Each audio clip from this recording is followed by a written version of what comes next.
अब हमारे लिए नेक्स्ट टॉपिक है वुड्स रिएक्शन।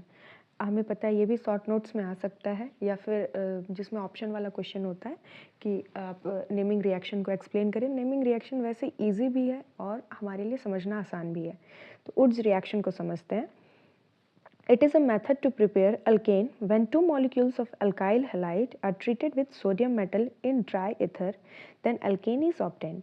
तो ये एक ऐसा रिएक्शन है जिसमें अल्केन का प्रिपरेशन किया जाता है। दो अल्काइल हैलाइड को हम लोग जब सोडियम मेटल के साथ और ड्राई ईथर के प्रेजेंस में हीट करते हैं तो फिर अल्केन ऑब्टेन किया जाता है। ये प्रोसेस को वुड्स रिएक्शन कहा जाता है और ये बहुत ही इंपॉर्टेंट प्रोसेस है ऑर्गेनोमेटेलिक केमिस्ट्री में या केमिस्ट्री में बहुत सारी जो रिएक्शंस होते हैं, बहुत सारे प्रोडक्ट्स बनाए जाते हैं, उसमें ये बहुत ही इंपॉर्टेंट रोल प्ले करता है वुड्स रिएक्शन।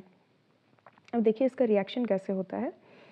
RX जब दो सोडियम एटम के साथ मिला तो फिर वो ये बिल्कुल रिएक्शन का एक फॉर्मेट दिया हुआ है। इस रिएक्शन के बेसिस पे आप कोई भी एग्जांपल्स को सॉल्व कर सकते हैं।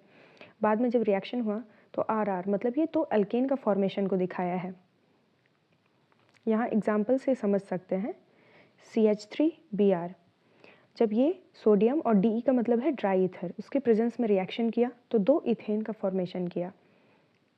एक CH3 एंड CH3 ये इथेन का फॉर्मेशन हुआ और बाद में जो इसके साथ एक और सब्सटेंस का फॉर्मेशन हुआ वो था सोडियम ब्रोमाइड। इसके मैकेनिज्म की ओर जाते हैं तो यहाँ पे हम देख रहे हैं कि एक सोडियम जो है इलेक्ट्रोपॉजिटिव एलिमेंट है, वो अपने इलेक्ट्रॉन्स को देता है और बाद में एक फ्री रेडिकल का फॉर्मेशन होता है जो कि बहुत ही ज़्यादा रिएक्टिव है। और जब दो फ्री रेडिकल मिलकर एक कंपाउंड बना रहे हैं तो उसको हम लोग डाइमर कहते हैं और इस प्रोसेस को डाइमराइजेशन भी कहा जाता है। नेक्स्ट अब हम लोग एक और एग्जांपल से समझते हैं। देखिए यहाँ पर दो फ्री रेडिकल है, दो फ्री रेडिकल मिलकर यहाँ पर ब्यूटेन का फॉर्मेशन कर रहा है। अब और भी अगर पॉइंट लिखने के लिए दिया जाए वुड्स रिएक्शन में, वो तो मैकेनिज्म था, मैकेनिज्म आप बना दें, नॉर्मल बहुत इजी है इसका। और कुछ और भी पॉइंट्स ऐड कर सकते हैं जैसे कि Wurtz reaction is a chemical reaction that forms a new carbon carbon bond by coupling two alkyl halides with sodium metal.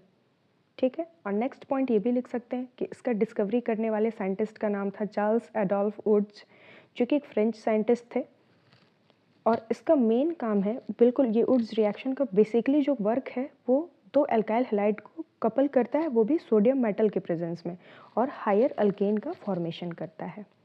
Thank you so much, all the best.